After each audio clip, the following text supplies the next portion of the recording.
Hello दोस्तों, कैसे हैं आप सब? आशा करती हूँ आप सब ठीक होंगे। आपको कहानियाँ कैसी लगती है कमेंट में ज़रूर बताइएगा।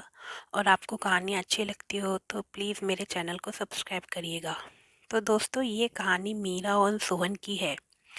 मीरा और सोहन दोनों एक बड़ी कंपनी में अच्छे पद पर नौकरी करते थे। दोनों ही पढ़े लिखे थे और अच्छा पैसा भी कमाते थे।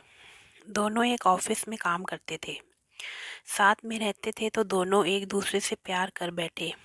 कुछ मुलाकातों के बाद उन्होंने एक दूसरे से शादी कर ली। घर वालों को भी इसमें कोई ऐतराज़ नहीं था। घर वालों की सहमति से उन दोनों ने शादी कर ली। फिर एक बड़े शहर में रहने लगे, लेकिन समय न होने की वजह से उन्होंने एक घर में नौकरानी रखी, जिसका नाम सरिता था। सरिता बहुत ही सरल स्वभाव की औरत थी। मीरा ने उसको सारा काम सिखा दिया था और वह सब काम समझ चुकी थी। वह सुबह जल्दी आती और अपना काम करके चली जाती थी। मीरा ने उसको घर पर रुकने के लिए भी बोला। उसने बोला कि तुम यहाँ रुक कर भी काम कर सकती हो, लेकिन उसने मना कर दिया। उसने कहा, मैडम मैं जल्दी आऊँगी और अपना सारा काम ख़त्म करके चली जाऊँगी। कुछ समय बीतने के बाद मीरा और सोहन में लड़ाई झगड़े होने लगे थे, या तो फिर ऑफिस की बातों पे, और एक दूसरे को समय न देने के कारण दोनों एक दूसरे से बहुत लड़ते थे। कुछ समझ ही नहीं पा रहे थे, और पहले छोटी छोटी बातों से शुरू हुई लड़ाई बड़ी बड़ी बातों में बदल गई और उनके झगड़े बढ़ने लगे। सरिता यह सब रोज देखती थी, पर वह कुछ न कहती थी और अपना काम करके चली जाती थी। एक दिन मीरा ऑफिस नहीं गई। उसका मूड इतना खराब था कि उसे ऑफिस जाने का मन ही नहीं कर रहा था। वह अपने कमरे में ही बैठी थी।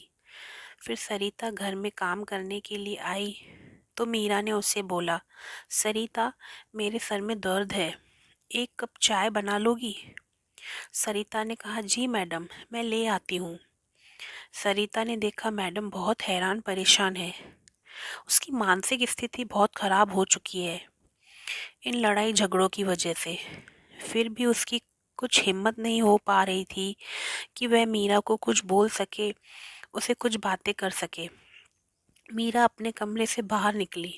सरिता ने पूछा, मैडम आप खाना खाएंगे? मीरा ने बोला, नहीं, मुझे एक कप चाय पिला दो। मीरा उसी के पास बैठ गई, उससे बातें करने लगी।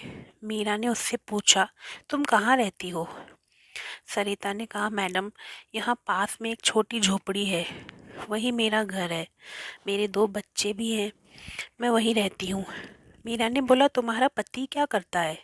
सरिता ने बोला, मेरे पति कुछ भी नहीं करते हैं, उनका एक एक्सीडेंट में दोनों पाँव खराब हो गए थे। मीरा ने यह बात सुनकर हैरान रह गई। उसने बोला, मुझे नहीं पता था, कभी तुमने बताया नहीं। सरिता ने बोला, मेरे दो छोटे छोटे बच्चे हैं, वे एक स्कूल में जाकर पढ़ाई करते हैं, मैं जैसे तैसे अपना घर चलाती हूँ। सरिता ने हिम्मत करके अपनी मैडम से बोला, मैडम आपसे एक बात कहूँ? मीरा ने बोला, हाँ सरिता, कहो ना। मैडम जो भी हमारे पास होता है ना, वक्त रहते हमें उसकी कदर कर लेनी चाहिए। आज जो मेरे पति की हालत है, मुझसे ज़्यादा कोई नहीं समझ सकता, लेकिन आपके पास जो है आप उसकी कदर करें। सरिता अपनी बात को अच्छे से समझा नहीं पा रही थी, लेकिन मीरा सब समझ गई वह क्या कहना चाहती थी, और उसकी आंखों में से आंसू आ गए और उसे सरिता को गले लगा लिया, और मीरा सब कुछ समझ गई। शाम को जब सोहन घर आया तो उसने उसे दरवाजे पर ही गले लगा लिया और सॉरी बोला। सोहन समझ ही नहीं पाया इसे क्या हुआ है, और सोहन ने भी मीरा को गले लगा लिया।